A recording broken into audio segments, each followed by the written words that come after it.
Welcome to Education Forum. I'm Herman Badillo, Chairman of the Board of Trustees of the City University. The improvement of education affects all New Yorkers. This program will focus on the key educational issues and challenges before us all. My guest today is Dr. Louise Mirrer, who is the Vice Chancellor for Academic Affairs at the City University.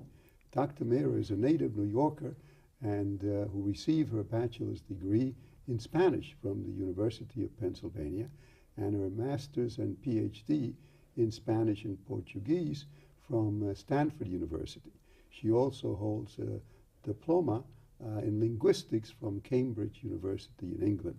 She has been a professor at Fordham University, at the University of California, Los Angeles, and at the University of Minnesota, Twin Cities.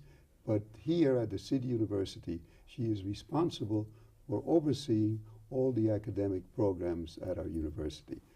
Louise, welcome, and tell us, first of all, what has been the result of the spring term experience in terms of the Remediation Resolution, which I had sponsored and which was approved by the Board of Trustees and by the Board of Regents.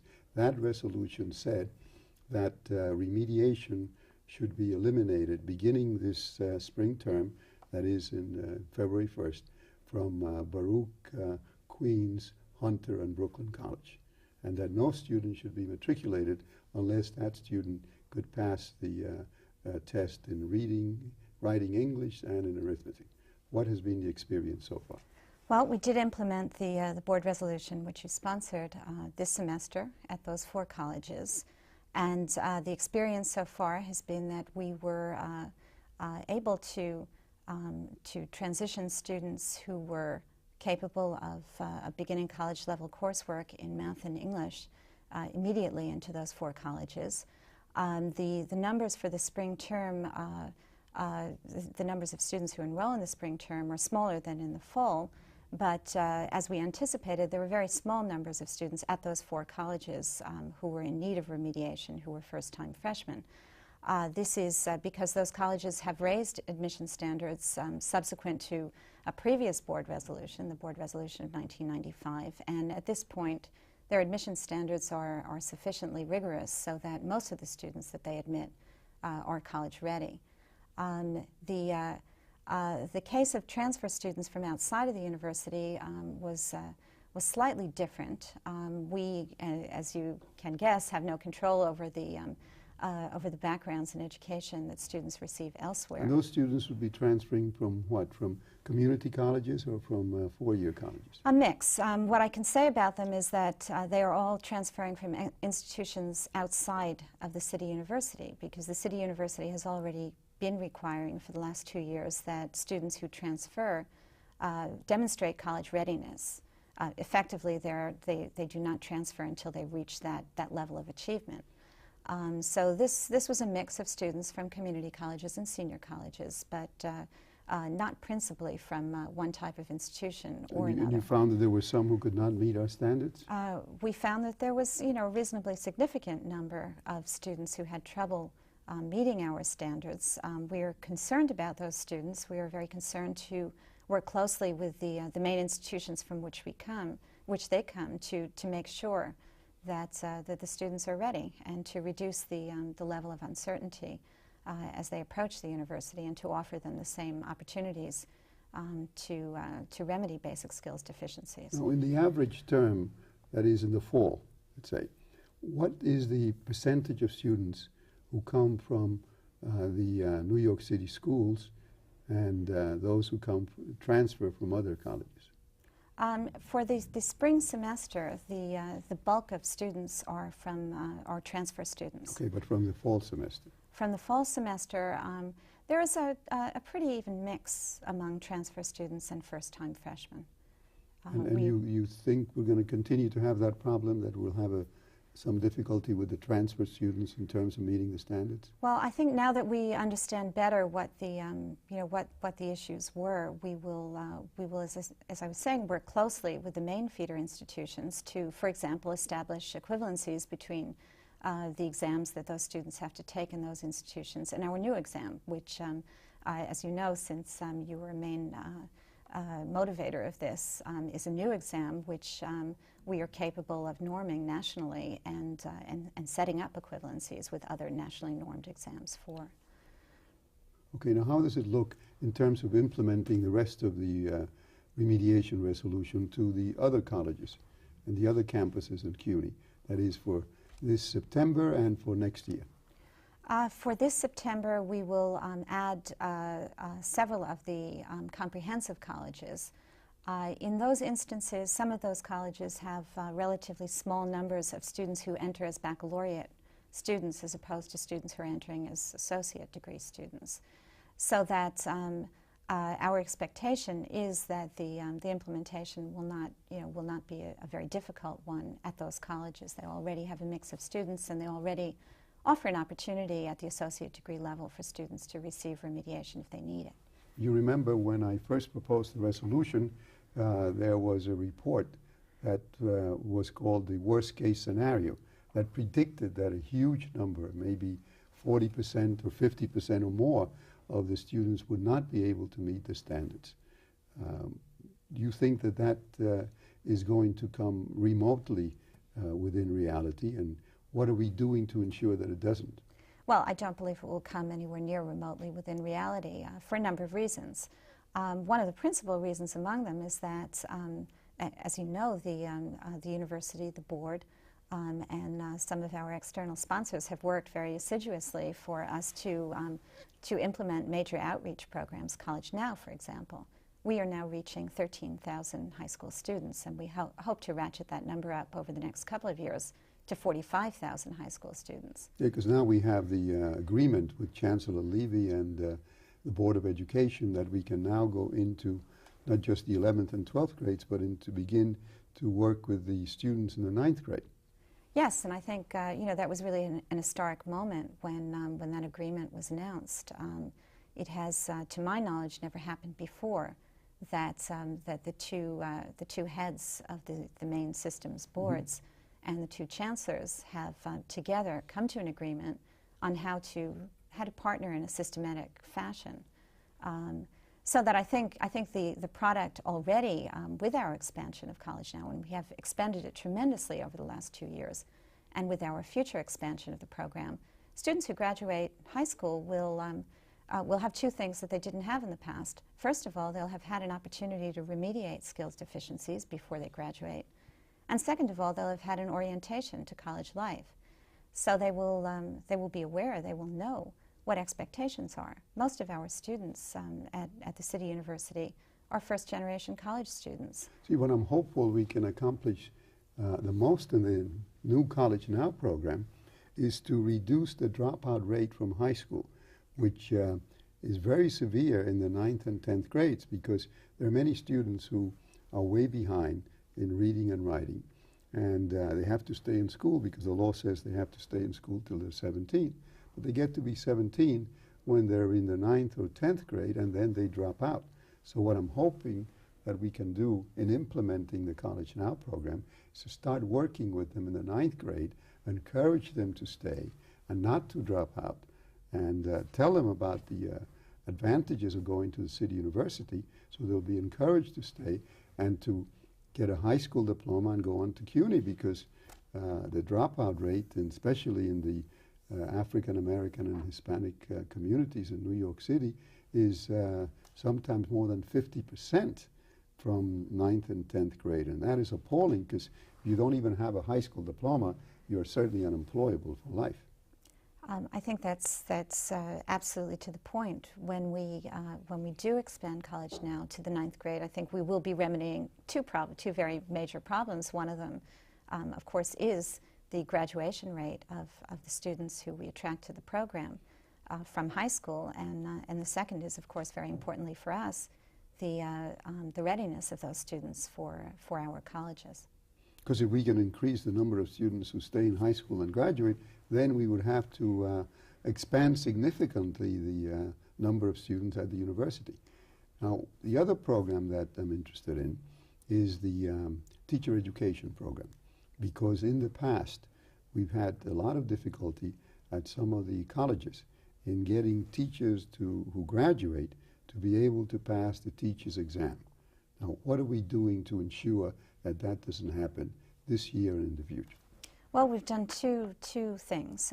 First of all, we've raised admission standards to teacher education programs so that some of our colleges in the past, as I think you know, had no admission standards whatsoever for entry into a teacher education program. What are the standards going to be now?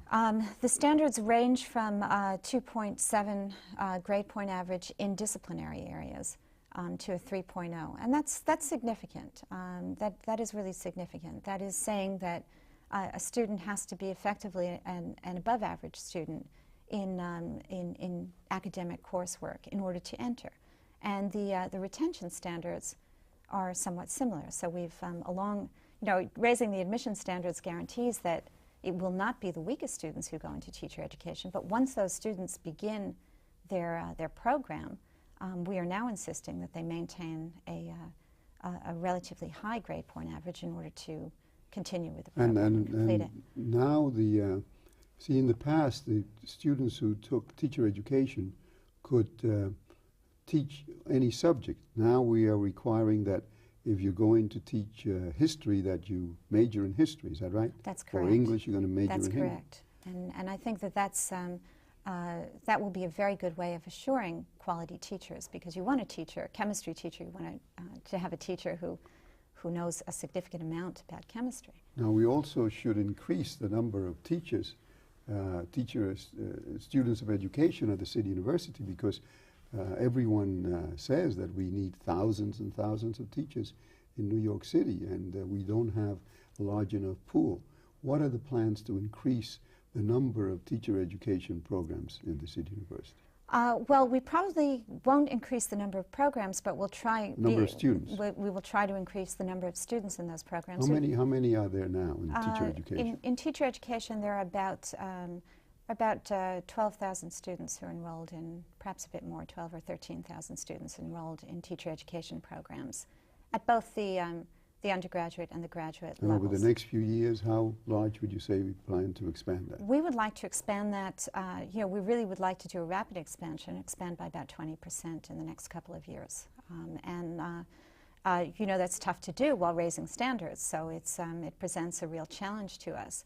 One initiative that we've discussed with the Board of Education is the possibility of attracting CUNY students in their sophomore and junior year into teaching careers when they hadn't previously thought about it, and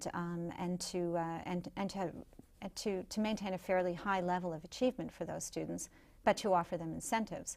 We do have one program which is now in its second year of operation, which does something like that. We've focused on two major areas of shortage, science and mathematics. We've recruited actually graduates. Not all of them are graduates of CUNY colleges, but most of them are. And those students do a master's degree at CUNY while teaching.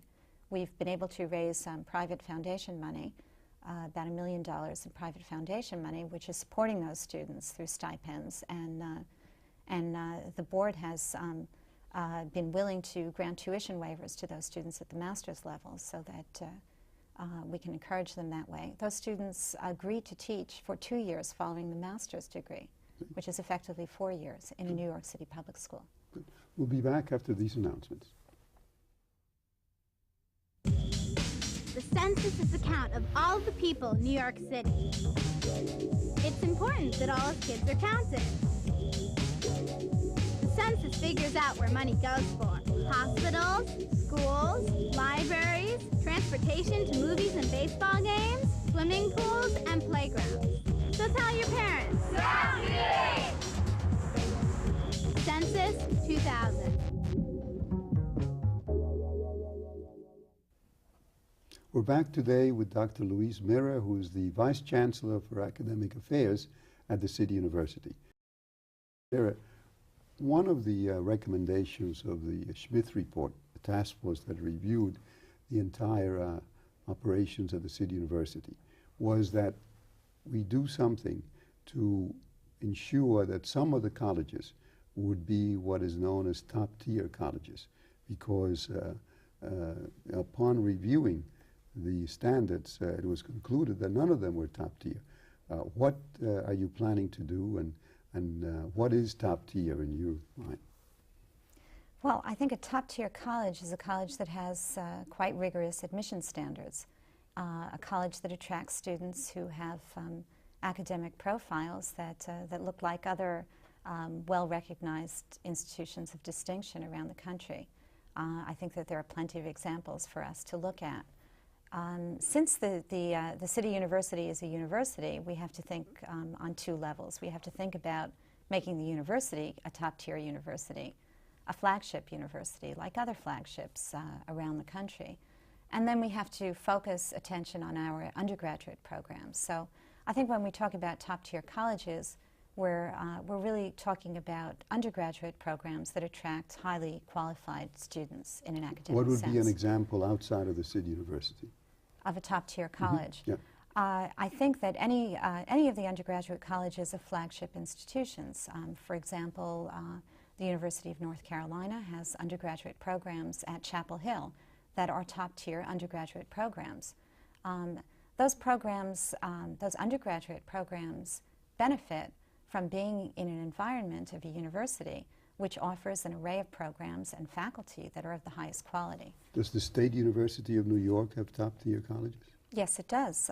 Which ones?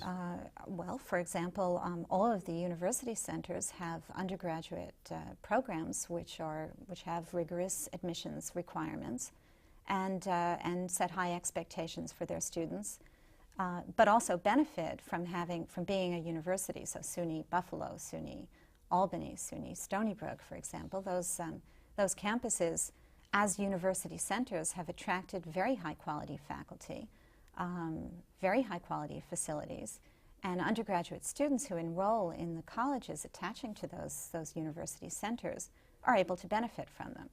So we need to think in those terms. So what is the early thinking about which colleges at the City University would be the likely candidates for top tier?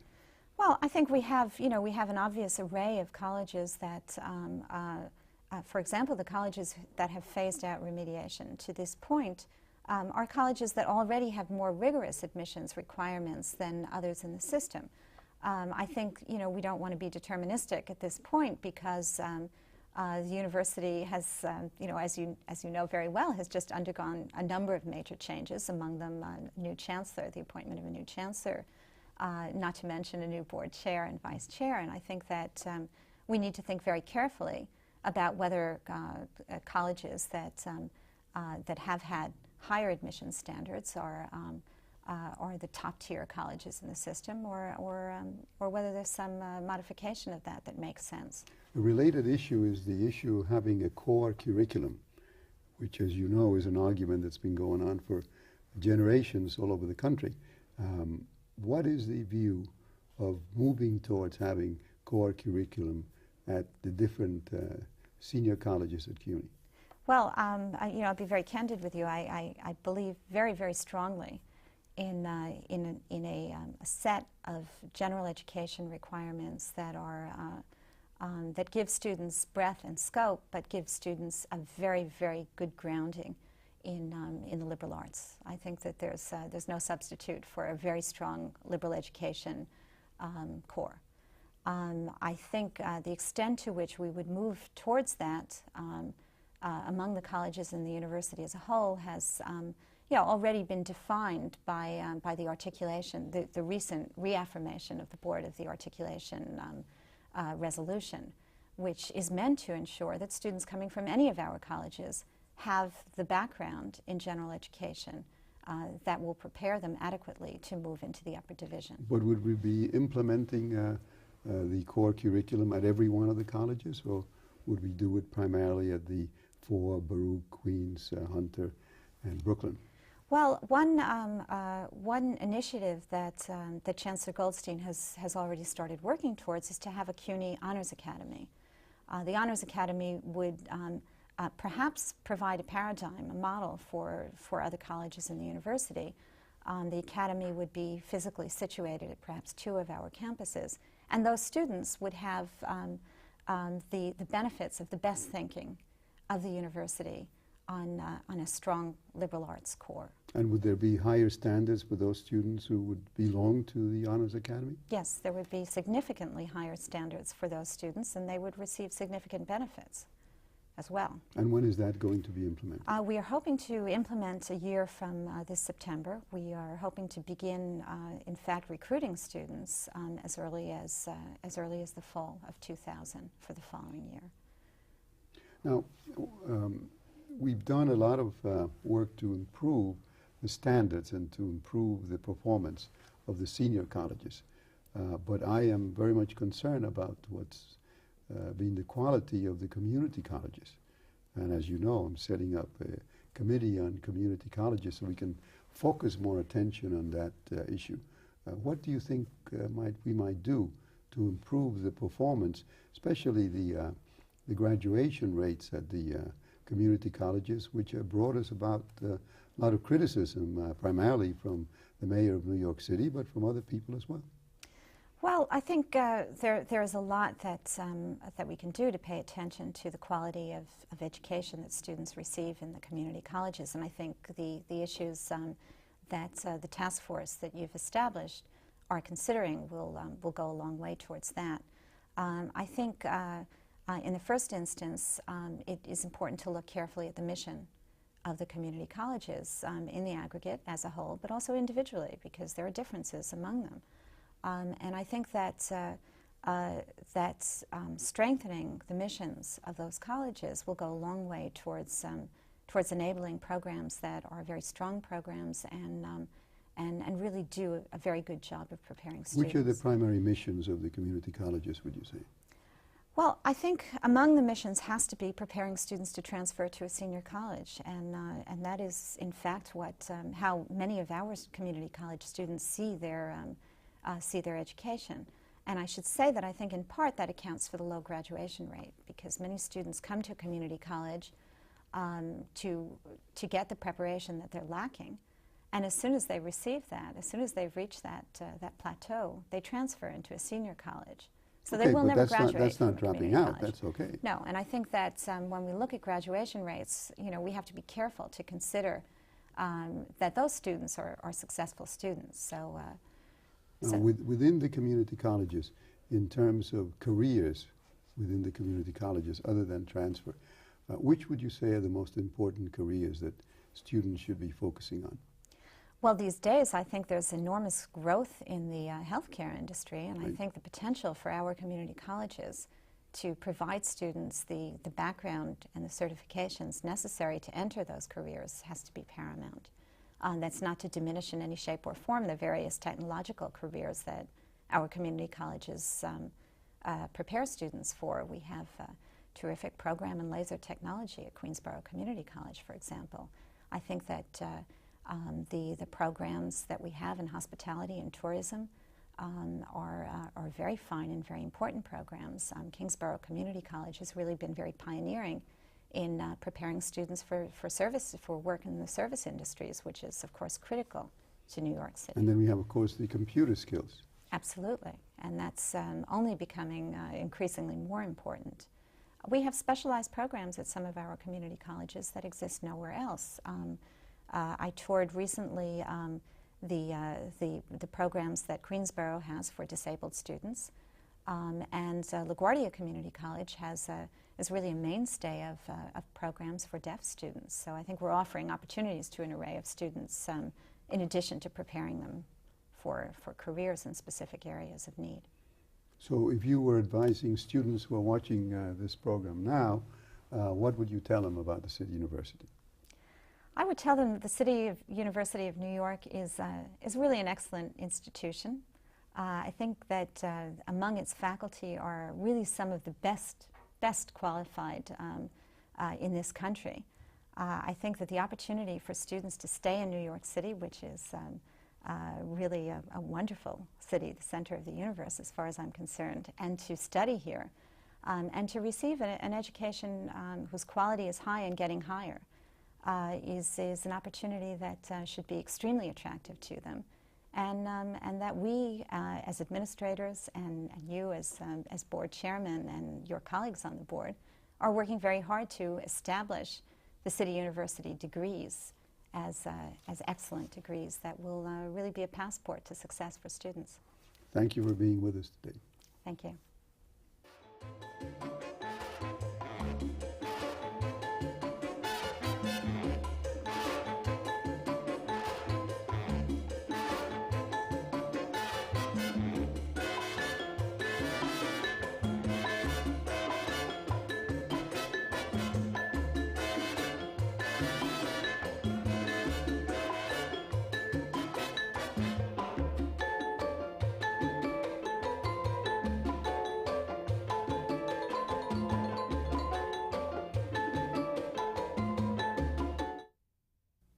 You can reach us by email at our website, www.cunytv.cuny.edu, or write to us at CUNY TV, 365 Fifth Avenue, New York, New York, 10016.